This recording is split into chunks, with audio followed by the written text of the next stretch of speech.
Soki discipline ezate musala soda pe et kofi.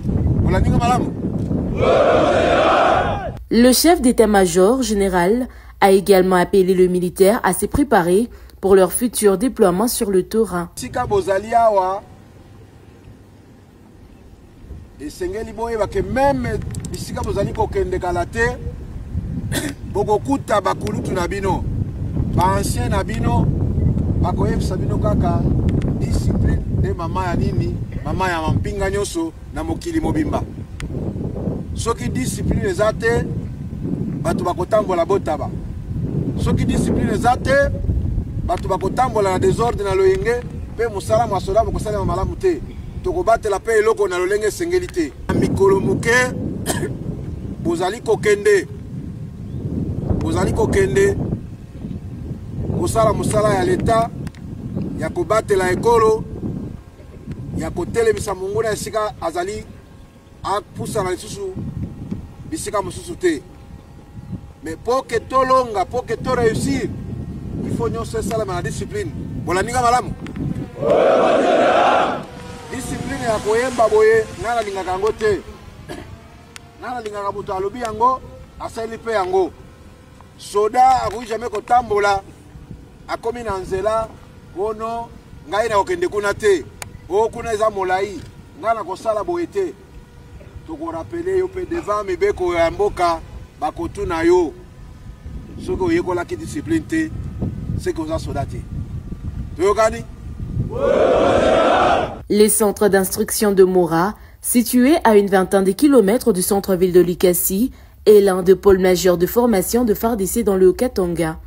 Plusieurs unités y sont passées, dont le brigade dite Tigre, connue pour leur discipline et leur combativité. La visite du nouveau chef d'état-major général s'inscrit dans le cadre de sa tournée d'orientation et des prises de contact avec les unités de formation et d'opération.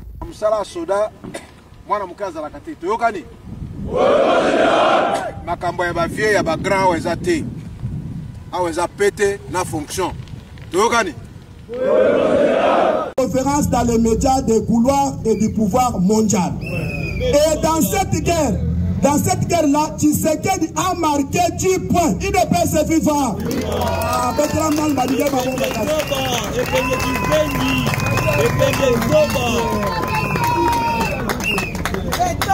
Alors, le peuple congolais, non, Tshisekedi n'est pas humilié. Non, Kagame n'a pas gagné. Où la guerre continue, mais elle a changé le champ de bataille. Pendant que Kinshasa parle, les FARDC se réorganisent, les Ouazalendo montent en puissance. Il ne peut se vivre. Et le monde découvre les crimes du Rwanda et Polka. La diplomatie, c'est la guerre des mots. Mais derrière les mots, il y a des nations qui se préparent. Et dans cette préparation silencieuse, le Congo serait une grande puissance mondiale. Le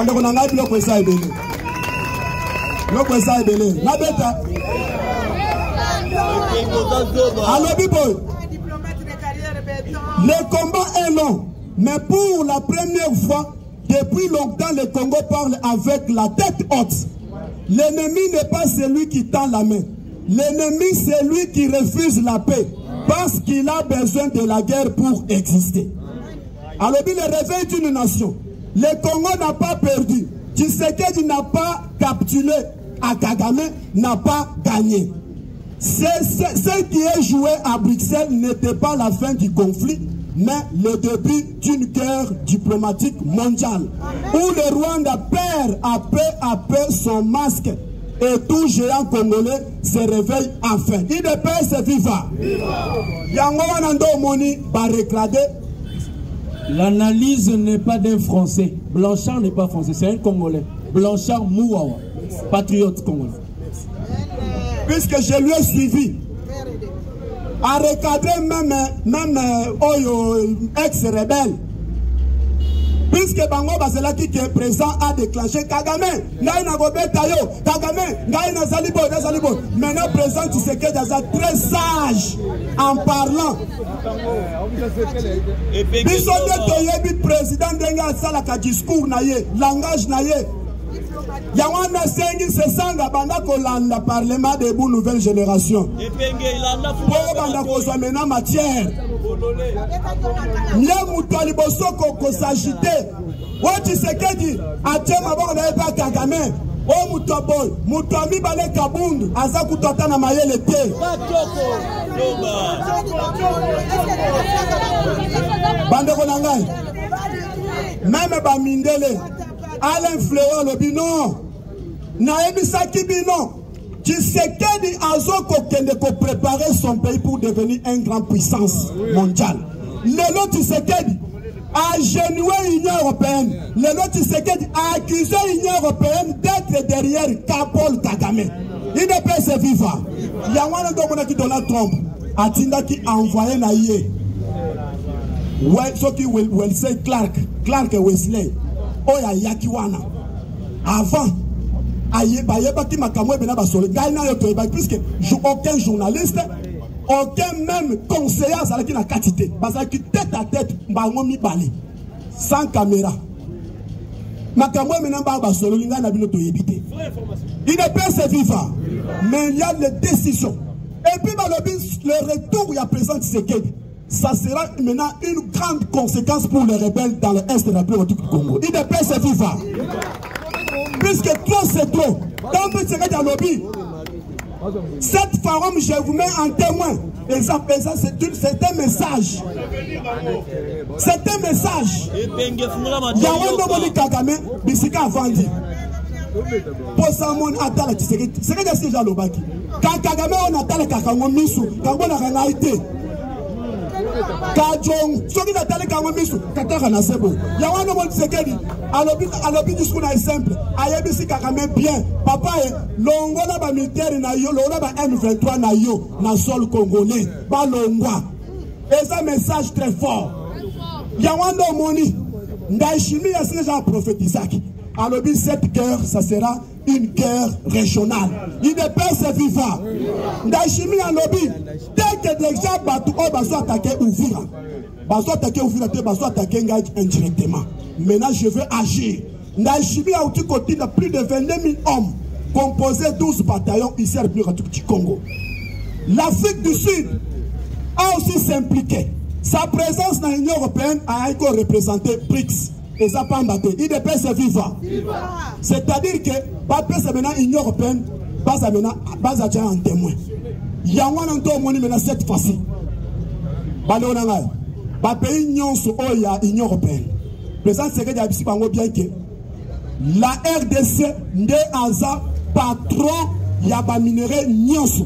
Kagame aza na ba minéraux ata moko te. Yawando monaki Massad Bolos a sengaki audience depuis qu'il avait demandé l'audience pour debakuta na président Tshisekedi.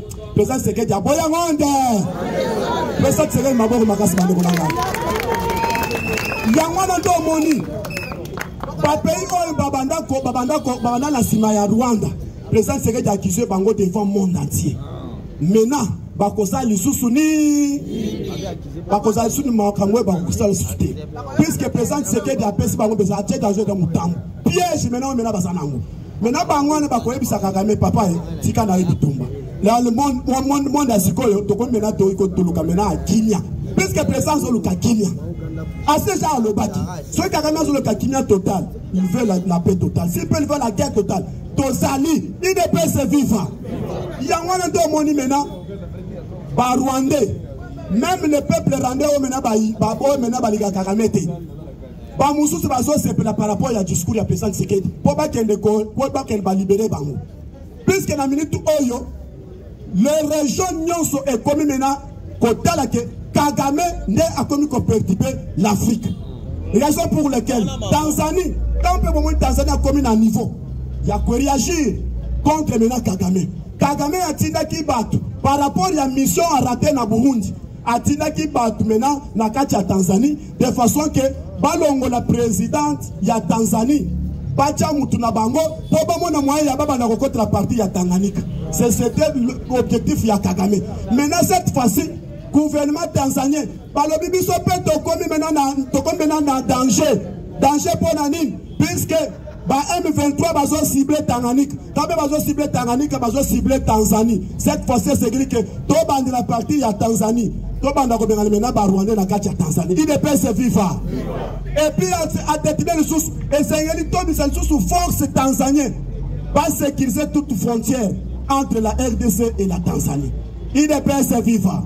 À part ça, Kalamingite, il y aura 4 pays où maintenant Bazako s'est préparé contre Paul Kagame. Trop c'est trop.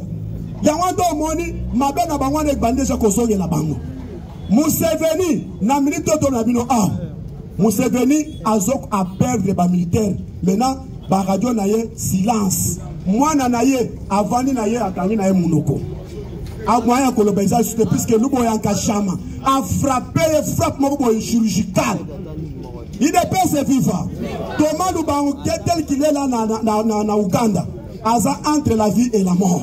Puisque ces milices, Basili, Nakati, ya Ituri, Lubo Yakashama Sisi Bango, Akitaki na Aru, Akiti na Djougou, Akeimba la Moko, Akanisi Bango, Bisika Nyonso, wana ba village Nyonso. Parce que vous allez sauter. Yawando Moni maintenant cette fois-ci, l'armée congolaise, basa déjà na poids. Nazo félicité le général Majita. Yavo bazo benga na 22e région militaire na Katia Lubumbashi. Na Kalemi. Ayebisi ba FRDC. Mutu oyo azo banga M23 et sengeli ba dégradé ye. Nanga za na elo côté. Ba M23 baza elo côté. Cette fois-ci, c'est que tous à Congo na maboko na biso. Papa ngata mutu boko te puisque toza na biloko ebele o emene ko pesa biso makoki ya tobo maba M23 de. Il est pas se vivant. Yawando moni cette fois-ci l'armée congolaise, l'armée burundaise, force troupe ya Eric Prince, le compatriote Wazalendo. Cette fois-ci, je félicite William Yakotumba. On a comprendre discours ya présent c'est que du lobby. Aouti courager la lobby. Bandoukou tout. C'est ça le moment ya inchi oyo. Et c'est to profiter au moment oyo. Opportunité oyo maintenant le premier suprême Mouzalène doit passer cette opportunité. Soki toko zanga présent ya boy. Congo maintenant est kotika le maintenant à Lambo. Et c'est to profiter. Cette fois-ci, c'est que tout longo là-bas, M23, Banyarwanda na sol congolais. Il est pas vivant. Alors, c'est notre frère. Puisqu'il a souci, il y a que Mokanaye tout en l'étendue à 145 territoires, base à la Nakina. Et c'est que Bisso, ma compatriote, bon, on a un discours, il y a NT, toi, à la Kaka Liboso, comment on a moyen colon à Bitumba. Il est pas vivant. Ah, Betra, Amouli, à Kotuma, bon, on a cassé c'est pourquoi ici dans M23, ils surtout, Bazo Kolinga qui va menacer Chabunda, va menacer Mwenga, va menacer Kabare, Kaleye, Fizi, Minembwe, même Bukavu. Alors à bientôt, nous serons maintenant Tokozamina Bukavu dans notre main. Il ne peut se vivre.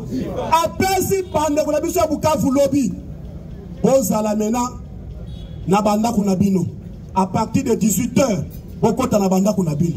Puisque le pire arrive, à partir de moi, tout le monde va la regrouper 10 à 20 personnes, va se regrouper.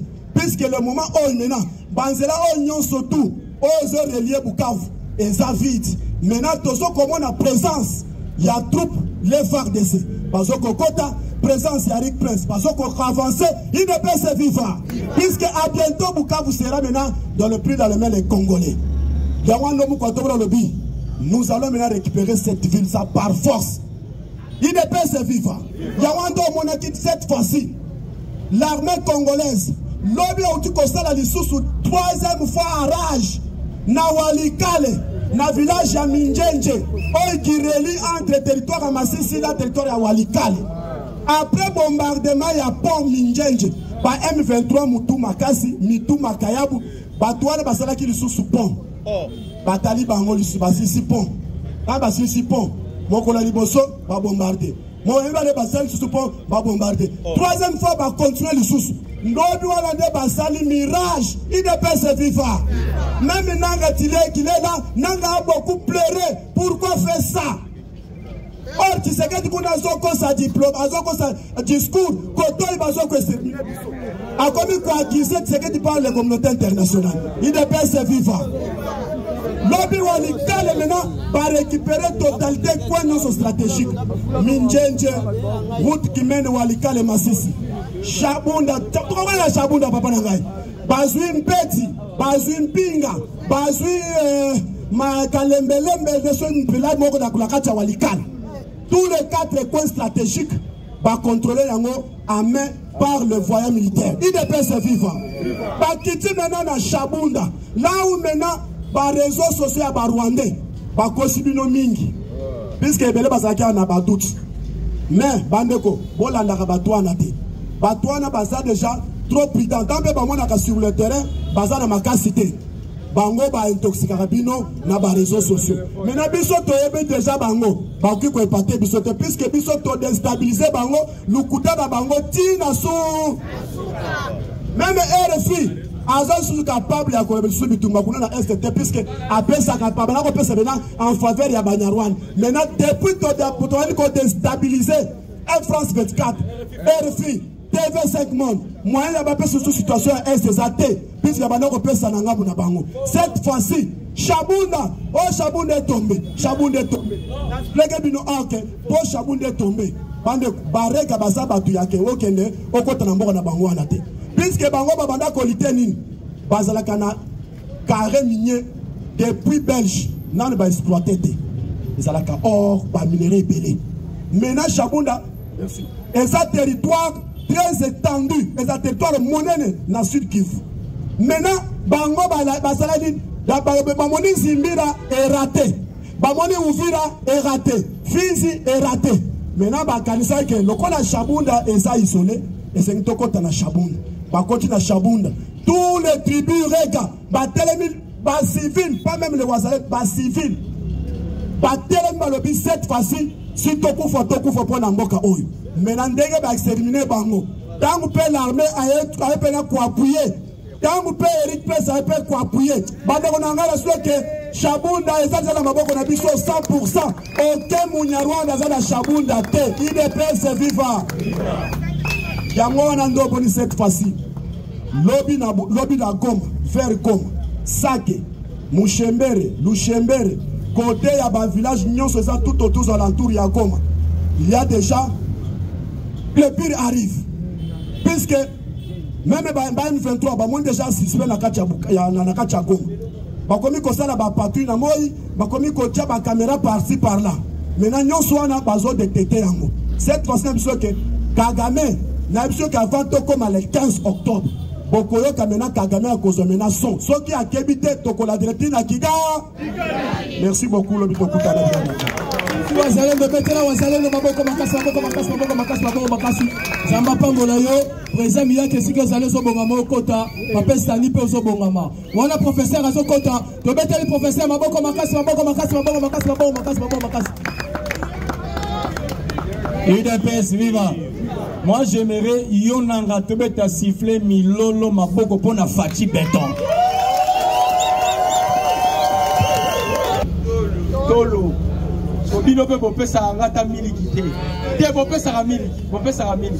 Mais nous autres va l'air déranger obikaki. Sauf bopé sa miliki et zala bien. Le parlementaire debout. Les parlementaires debout. Les parlementaires debout. Tobete la président Félix Maboko. Tobete la professeur Maboko. Andeko, attention, on va blague. On vous doit la Congolais. Merci. Madame prof à lobby en Eza solo. Mamindele na 1884 à 1885, lorsque la puissance coloniale a vendaki sur la même table pour ensorceler l'Afrique, chaque d'impérialisme va comme boyer. Donc on permet de traiter un nationaliste à diriger Mbokanaye. Et ça charque d'impérialisme et Salama de 1884 à 1885. On repose la question, qu'est-ce qui fait que le président Tshisekedi a comme à mon compte? Et Salama Kandenge Nini. Tangu, Babel, je vais quelque ordre aux États-Unis d'Amérique. Pour ma bomba, Zoba ya président Moussouto Zalaki ne boyebi. Akufa lokola soso, Nicolas le koso. Parce qu'on soit ordre aux États-Unis d'Amérique et pas Babel. Kabila va payer pouvoir provisoirement et pas ya Babel. Azalaki na muta opesa bokondité. Lokola Kakuta Yoweri Museveni. Na Paul Kagame baza ba robot fabriqué par les États-Unis. Bangonde bané qu'on soit les dessins à Congo. Babi, on doit faire l'effort pour permettre un homme fort à Yana Congo. C'est alors donc on soit moyen il y a balkaniser Congo. Une fois que quoi ici Congo est à gâchette la carte Afrique, donc on soit contrôle l'Afrique centrale mobile. Maintenant, le Kondo Etienne Tshisekedi Wamulumba, RS mémoire. Avant Akoufa, dans Wazalaki na Bomoï, les Américains, le rôle à membre de SIA, les Américains, les côté informé, ils sont informés qui est. Kondo Etienne Yabaki qui va obéir à coup d'État na Congo. Alobaka yango, Mutuana Zalaki Teti yango na Yebisaka été. Menga na Yeba, combien de fois il a épargné Mobutu? Kondo Etienne Tshisekedi Yabisi Bango, Bopesa Joseph Kabila Bokondité. Bonsoir, mon nom, Botinda qui ne kotanga. Babel Jibazoa qui déjà, ou Louis Michel, bon, le maki Kabila, c'est espoir, il y a venir, il y a Congo. Un aventurier tout fait. Bapesi Kabila Bokondi. Kondo Etienne Yabisi Bamindele. Bon, le Kona Bopesi Mouano Bokondi, Lelo. Bino États-Unis, beaucoup perdre de grandes puissances d'Abino dans les jours qui viennent.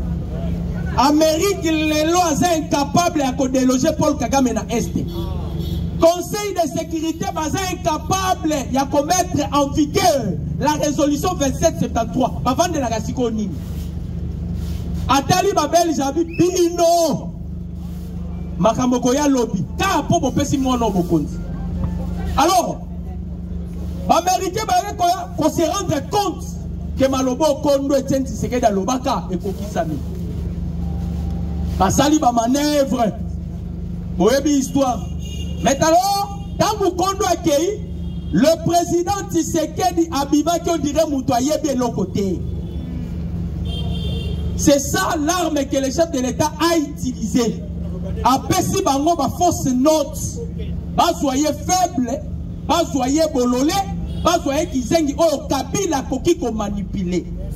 C'est alors avec longa diplomatie, ba mindele ba bia to zui mutu, o penza to ko manipuler. Le chef de l'État qui a plus loin pour Kabila. Abisso a une difficulté. Là où ils ont conseillé pas Kabila. Bisso va Congolais to lego mituna Kabila ko bimamboko ndenge nini. To bete la présidente Tshisekedi maboko. Papa. Papa. Le monde n'a jamais connu président modèle Oyo. Pas si ça parce que c'était noir. Je vous dis, les États-Unis, la France est en difficulté et en débandade. C'est la toute première fois que Talana Mobali. C'est le président Tshisekedi.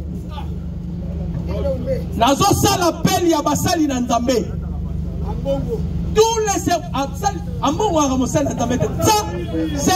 Boyoka. Vous savez, Amongo a progéniture à Lucifer.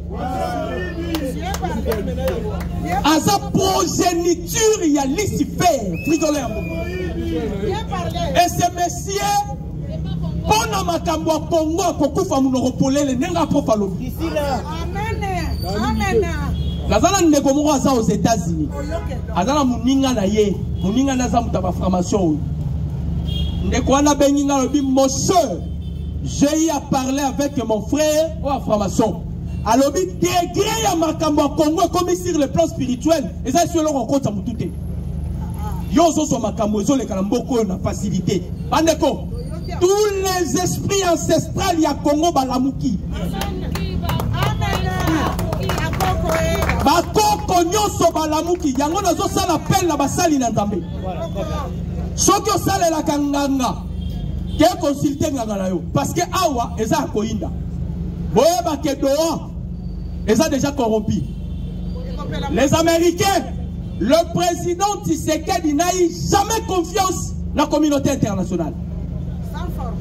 Donc, les États-Unis, non, ce sont eux les commanditaires de l'atrocité dans l'Est de la République.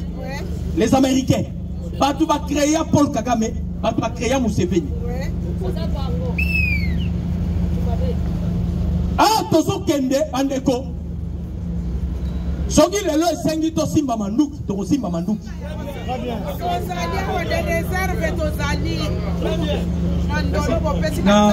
Na linga ngande ko nangata ngasolo bo mometa mi ya shalo bana ka yesengo na alo basi nanga alo bana ngate. Boyebi nazo intervenir de ko lobi ke to luka ndeni kabila okima. Mais parti ekimi saka ba konzi ya ka ida pesa. Amen. Bobinde mobuta kima. Mobuta bandansele. Zele akimi ngalema. Ngalema akota fleuve. Fleuve amati mbandaka. Mbandaka ke guadake kawele. Kawele. Kahi de pesi. Kabila banda begamo. Kingakati. Alongo kingakati. Zele. Suka nango. Bangweri. Yango moni. Tellement que Bamindele, toujours les Américains. Communauté internationale, vous êtes redevable au peuple congolais et l'autre salike, bazwa panique. Andeko Congolais, boyoka proposition ya Bamindele pa ya Mukonzamboka. Quand on dit aux gens, le président Tshisekedi c'est un don du ciel pour ce pays. Le président Tshisekedi, c'est une bénédiction pour la République démocratique du Congo. Bitumba Otosa Nangola Mindele na Minitoyo, ce n'est plus Paul Kagame, pour votre information. Bien parlé. 18 millions de morts, Mindele Babisi Tshisekedi Abosa Nabango. C'est ça la guerre que nous avons. 18 millions de morts. Pourquoi? En Afrique, il s'agit de Mandela. Mandela patraïsa baba sud-africain. Oh boye bakate. Les lois sud-africains ba se rendre compte na yango. Le président Tshisekedi a lobby le commanditaire ya atrocité ba kozala jamais ba kotika la impunité. Maintenant Mundele aza komi kutela na kati. Bino Mindele bozui na 1948.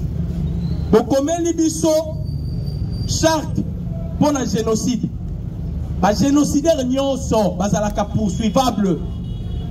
Bazalaka poursuit. Il faut la reconnaissance du génocide congolais. Bamindele ba bien soki to meki kondime loko yo. Tshisekedi la kangi biso. Na discours si alobela ki biso sur la redevabilité. Soki to meki awa. Comment un président a divisé le monde? Allez-y comprendre. Naolo banabino awa Afrique za kokangama. Yako panzana. Ok Variste Ndaishimi à lobby. Na ebisa ki Bamindele. Nous attendons vers la guerre régionale.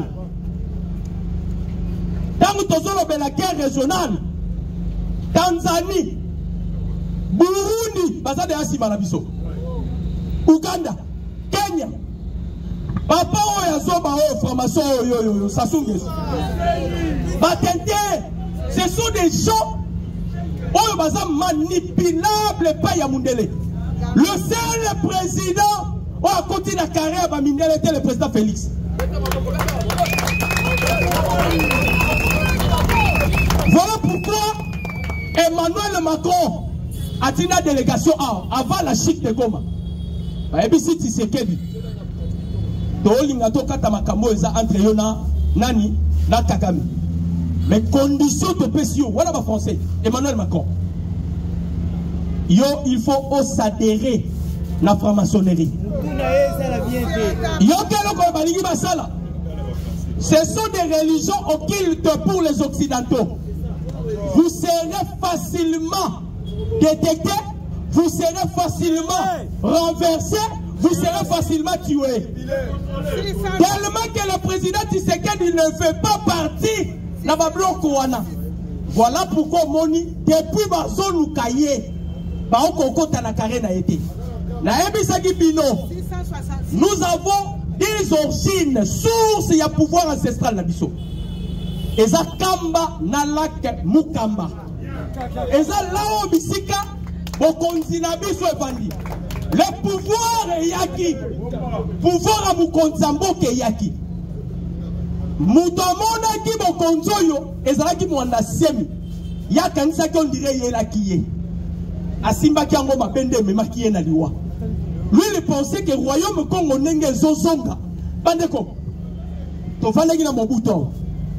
Tovandi na Mzee Laurent Désiré Kabila. Tovandi na Joseph Kabila. Tangu kaka Tshisekedi akoti. Babel jibaye na masque kakungu. Pourquoi bayaki kosongi sa masque ona? Eza ba instancile ya pouvoir ancestral na biso. Bazongi si bon continent biso eye kovanda na mesa. Bango moko ba na kata distraction. Bayebi ke ndenge za wana royaume Congo ça déjà établi. C'est ce qui se passe sur le plan spirituel. Dans le pays le plus sacré au monde, c'est la République démocratique du Congo. Nous sommes plus puissants que l'Israël pour votre information.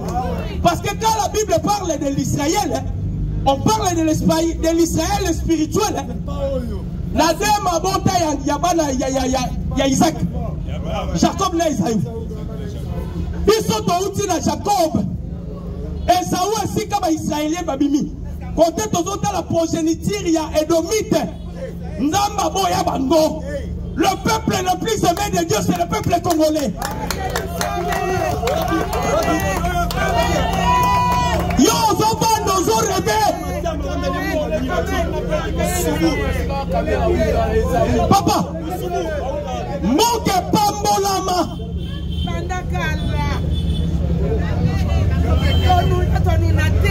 La Bible dit, là où sera le corps, les aigles et le vautour se battront. On cherche le corps d'Adam. C'est là où se trouve l'origine, il y a richesse, il y a Mokakol au Congo. L'Afrique est le berceau de l'humanité. C'est qu'on a soutiré l'histoire par l'Afrique. Pourquoi on a des recherches? Besoin histoire en Afrique. Si l'Afrique est le berceau de l'humanité, c'est que la création est seulement en Afrique. Donc il y a une Job, Moutakoma Bible les a constaté. Quel est le Job 40? Parce que la première des œuvres de l'Éternel, c'est l'hippopotame. Total une histoire. Hippopotame va dans la fleuve, dans la rivière, dans l'eau la plus douce. L'eau la plus douce au monde, c'est l'eau du fleuve Congo. C'est que l'hippopotame a salama awa. Diable a créé le Congo. Mandela. Hippopotame. C'est vivant. Voilà maman. Voilà maman. Là loba. Là sakola. Tokanga bisonyo soba.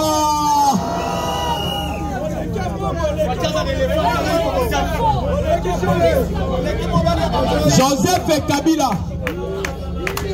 Joseph Kabila. Kabila, il cherchait être éternel au Congo. Ça n'a pas marché. Kabila devant les deux chambres. À ABC Bisso, je ne peux jamais vous dire au revoir, je vous dis à bientôt. Kabila s'attendait à un coup d'état constitutionnel. Attaqué depuis on a yé. Janine Mabunde, Alexis Tamouemoma. Je l'ai toujours dit. Lorsque ce qui est extraordinaire apparaît, ce qui est ordinaire tombe au profit de ce qui est extraordinaire. Si Tshisekedi n'est pas un homme ordinaire, il est un homme extraordinaire. Avec Kabila na maboko boye, toboto lié cour constitutionnel, la qui n'a papier. Toboto lié assemblée, la qui n'a papier.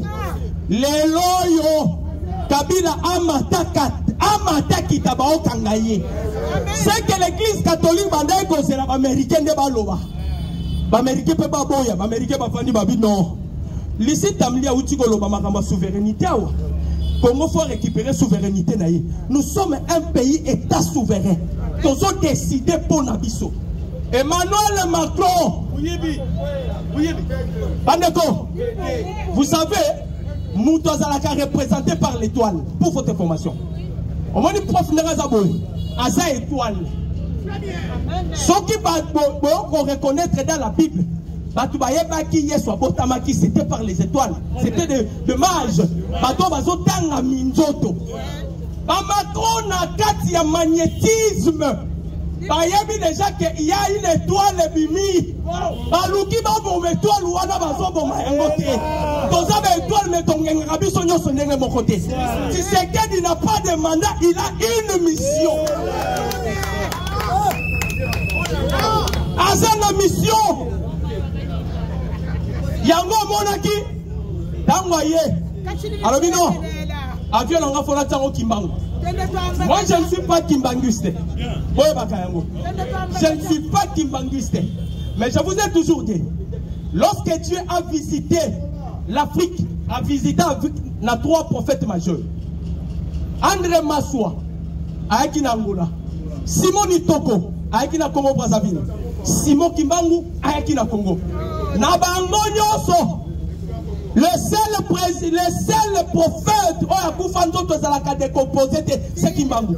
Si vous allez dans les tombes de Kimbangu, au recours à 3 drapeaux, il y a République démocratique du Congo, il y a Angola, il y a Congo Brazzaville. Pour vous dire, 3 esprits on a mis ça tout.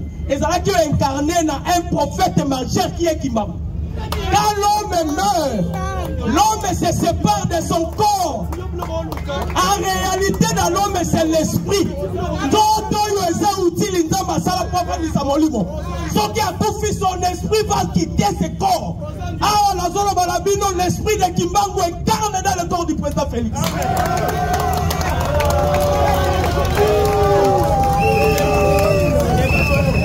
S'il vous plaît, s'il vous plaît. Boyebi, quand il y a prophète majeur, c'est la blague, c'est la vérité. Lorsque la Bible parle de Michée et Esaïe, parce qu'il y a la même période, même époque, mais les prophètes majeurs c'était Esaïe. L'homme qui parlait que Dieu écoutait. Petit pas moi la bête.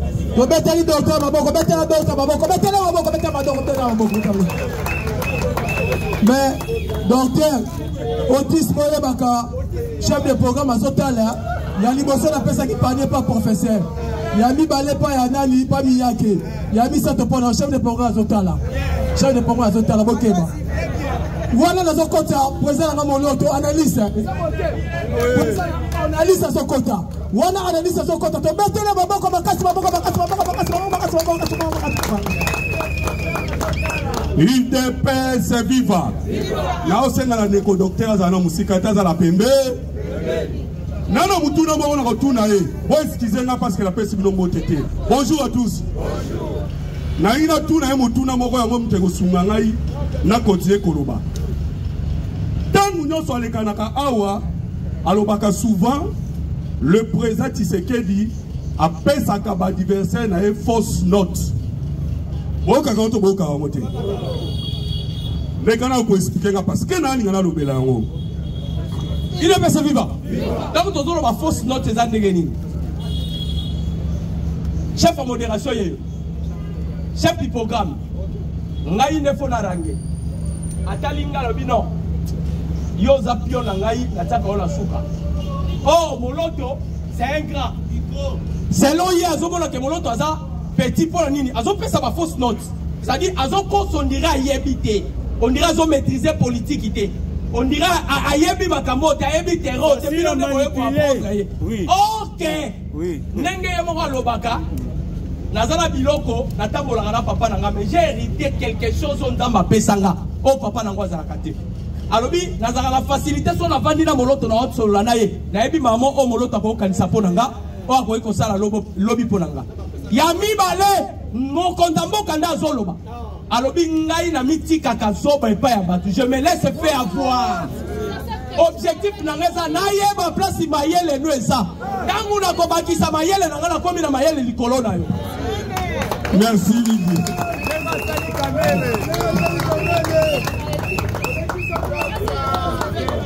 UDPS viva. Est-ce que vous avez la docteur Soumaboko?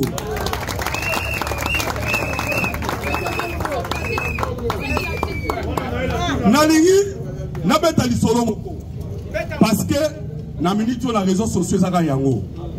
Mais avant le beta lisolo wana yokana bisolo gomoko. Église nouvelle génération. Qui est un secrétaire particulier? Secrétaire particulier azali nani? Azali mutu oyo agéraka agenda personnel. Agéraka ba rendez-vous, ba réunion, ba voyage, ba activité à chef. Il n'est pas viva. Landa bien. Azali sou nani? Azali mutu oyo atanga kamikanda ya chef. Nyonso. Il gère les appels, les contacts extérieurs, ne laissant que passer le plus important. Il n'est pas vivant. La cité. Secrétaire particulier à Zanani. Azali Soumutu Oyo. Il agit comme une personne de confiance, gardant le secret, gérant le secret, les affaires privées. Patati patata na otanga nyoso te na tanga ya suka. Azali, il peut, pas soit na mona important, il peut représenter les chefs dans certaines réunions internes ou protocolaires. Il ne peut se vivre. Oyebi secrétaire particulier à Mokozamboka Félix Antoine Tshisekedi Tshilombo. Comment on a nani? Comment on a nani? Oyebi te. Mais na tanga yebi lo boboye ba musala na ye. Christina Tshisekedi Tika Nemwana nae. Est-ce que vous avez Moussala? Toro betele maboko te. Ou tabazoye, on doit comprendre, on comprendre. Il ne peut se vivre. On doit comprendre, on comprendre. Dans la quête pour. Ou ta côté la présidence. Parce que nous avons sur la réseau sociaux, nous avons fait un Mokozamboka. Nous avons fait un bifo, nous avons fait un Mokozambo. Oui, nous avons fait la présidence. Nous avons fait la caméra pour le coup. Yo ka présidence c'est Bimak. Tokoma boy to vandi boy. Oh, Mokozambo kaza wapi? Afrique d'ici. Ah, Abimak. OK, t'as les ala kinini. Oh, ba caméra na ngelo bien zo kende. End. Après c'est le moment na end. Mais pendant moi na kota. Uto ba mama wana. Musala etambola. Et puis yo ka musala asala. Parfaite secrétaire. Azali na capacité ya ko représenter Mokozamboka. Et là musala secrétaire particulier. Ngatem dans lobby. Na tangika définition. Alors vous comprendre qui est Tshisekedi. Voilà pourquoi na ebisa kimino. Natali Simino bengi ndekodo docteur a expliqué parce que le makambo mingi que Tshisekedi appelle ça rabatu fausse note. Yozo kan kitsaboye. Mais ndonga ndeye pas na makanisi musu. Bana na kata famille babota maka. Ndego za wana zapela bana na yo. Yo moko ebi observation sa na bana na yo. Ozotala mwana na mwana. Olobia te. Mwana ona cha isika boy. Mwana ona cha isika boy. Wana talika yo moko pa. Yo moko yebi bana na yo. Donc tant Mokozamboka a benaki Christina a précisé secrétariat particulier na musala nyo zo tout azana yango. Alors ayebi le pourquoi. Il ne peut se vivre. Oyebi pourquoi na olo makambo nyonso. Ngali na la mukina kanda. Kanda ezali nini na situation za lelo na mboka Congo. Tozali na moment moko ma sécurité. Et surtout biso tosala ka communication. Communication biso tosala ka ezali pour na mboka Congo. Ezali pour na batute parce que biso batu tokosala nini togoleka. Mboka ekosala nini otika. Tangu tokobeta masolo awa. Paul Kagame a kotsaki réunion secrète. Na niveau ya Rwanda. réunion na balani ba kotsa kyango okoye bisanga mende komoro to yo olobi ke réunion secrète obi bisanga bwana réunion secrète neni oyeba ki yango ndenge ni otuna nga keso wana mais yo kanga na yebisa yo réunion secrète wana mutabimisi secret nango ezali kaniki azali nani lokola Paul Kagame ya mesana déjà akocha congolais liboso na simana ate rwandais ndenge acha gouverneur ya Goma Bahati ayoka na akuti abenda sko manzi un rwandais neve ya Bosco Tanganda acha ye lokola vice ndenge moko pazo kinanga acha coordonnateur ya AFC M23 mais adjoint ye ezali rwandais na bengi na kombo ya kaniki ine pese viva bakota ki réunion na bakoti babimi mais le corps bon bazaka polo aleki na réseaux sociaux lobby to comprendre plan na bango ezani ba monique moment oyo moya ko balkaniser Kivu tolba non et sud Kivu parce que la résolution 2773 ezawana parce que pour beaucoup mamboka il faut au moins oni andimabino mais on y a on demandé nini parce que la résolution 2773 et lobby clairement que il y a les militaires rwandais dans son corps. Alors, tellement de personnes ont tout passé, ne bakota ki réunion, na réunion na bakota ki, bayi Katumbi bazalaki, bayi Kabila bazalaki. Le coup là basi ba manipuler moi mingi, bande konabiso a Grand Katanga. Alors, l'objectif na bangwezani na réunion na bakota ki, il faut passer la attaque vers le Grand Katanga. Tant ba okoma na Grand Katanga. Baluki ba balkaniser Grand Katanga nde sikoyo Kivu egoya kozwa moya kozwa balkanisation. Alors basolo liboye bayokani na kati ya réunion wana eke bango bacha maboko na bao toko benga Moïse Katumbi na Hippolyte Kanambe. Pourquoi? Parce que Tshisekedi a condamné Hippolyte Kanambe. Il ne peut se vivre. Non le bateau là le bateau. Réunion na Kotaki ezali na soutien ya Emmanuel Macron ezali na soutien ya bokonzi ya Somalie. Boyebi Somalie non? Batuti bauta wapi? Base na bangona nous a Somalie. Il ne peut se vivre. Paul Kagame akendaki na Somalie. Tango komi na Somalie, basololi na président Somalie. Barobi ke poso na bango ezaka kawo ebi objectif. Bata empire imatuti. Alors, Rwanda moko bakangaki na Est RDC et pa bandeko ba wazalendo.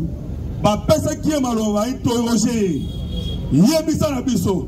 L'objectif la binezani. Rwanda wana révélaki abibi tumoto obunda. Toza na posa to empire imatuti na niveau ya Kivu. Pourquoi? Parce que tomekaki na Tanzanie tokokite. Tomeki meki na Burundi na Rwanda toana difficulté parce que de to sani mabe bele mingi na ba utu. Tina mikolo koya ba utu bakoya kotomboke na biso. Place oyo tokoki kobatama ezali kaka na Kivu. Voilà pourquoi toluka na ba moyen nyonso toya kotia empire imatuti na niveau ya Kivu. Wana wande wana revelaki. Alobi lisusu boye. Alobi ke na Tanzanie tokokai kochate pona nini? Parce que na Tanzanie soko eko corrompre ele kanakate. Mais na RDC soko eko corrompre omona mutazu mbongo a trahir. Il ne peut se vivre. Par exemple, parce que na moni aussi si en côté on a zongi pour la mécanique wana. Réunion stratégique et ça na Rwanda. Boyo ka ba réponse, on Kabila photo kaneto bomebo kan torel bien. Alors biboye. Au cours de cette rencontre, Kaniki a déclaré sans détour que leur objectif est d'atteindre Kinshasa. Question. Pourquoi devons-nous aller jusqu'à Kinshasa? N'allons-nous pas revivre une guerre comme celle de 1998? Kaniki répond, ne vous inquiétez pas. Cette fois, nous ne ferons pas les mêmes erreurs. Nous allons les dribbler. Plus tard, un autre passeport a questionné l'alliance avec Joseph Kabila. Pourquoi travaillez-vous avec Kabila, celui qui a tué Demba Nyamulenge, est à l'origine de ces problèmes, qui n'a jamais respecté les accords? Réponse est Kanika. C'est Kabila le grand et premier financier de la guerre. Calmez-vous. Il ne peut se vivre. Oyoki muto finance kano. Nenga tange zali kana. Nanga yuna bosa la benge Kabila. Alors, on comprend le projet Banango. Projet Waneza Piri Matuti. Yebakake bitumbo toko bunda. Tobunda na mboka mokote.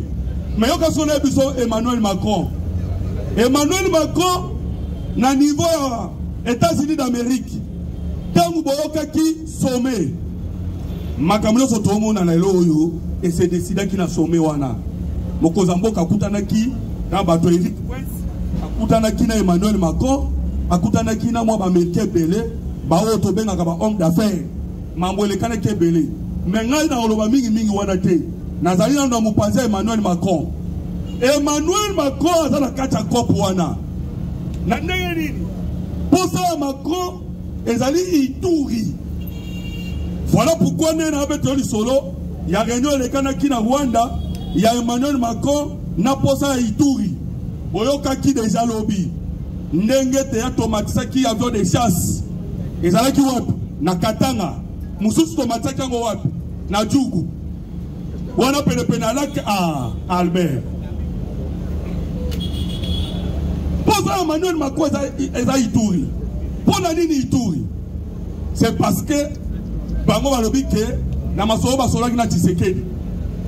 Macron a besoin Ituri pour protéger les intérêts en France. Les intérêts en France, c'est ça wap. Et ça à niveau de lac Albert. Je pense que oui, c'est le pétrole et l'hydrocarbure. Je pense que Boyokaki, tangu mokozamboka kendaki na Uganda, akutana na nani? Akutana na Museveni, Pasololi, tangu babimi, mokozamboka lobaka elokote. Mutu alobaka makamu nyonso ezalaka Museveni. Mais Museveni alobaka nini? Premier cause parole na azo rappelé bino. Alobaki boye président toko kabola pétrole ya lac Albert. Toko tongandela ya Kasindi. Oto kenango ti na niveau ya Goma. Toko tongandela ya Rutu. Toko takimia na S. Réponse ya président Tshisekedi ezalaka nini? Alobina Museveni, je pense que au Kosale la Agina pour concrétiser ono solobaki olobiwana. Mais au moment où Museveni a reconnaître que bazali ko soit pétrole ya SARDC. Museveni a reconnaître. Mais Total Énergie ti le lo reconnaître que. Okaki maloba Total Énergie ou ba français. Total Énergie alobaki nini? Bino na Congo bolamba bolia. Mais en même temps, bah piller pétrole dans le lac Albert.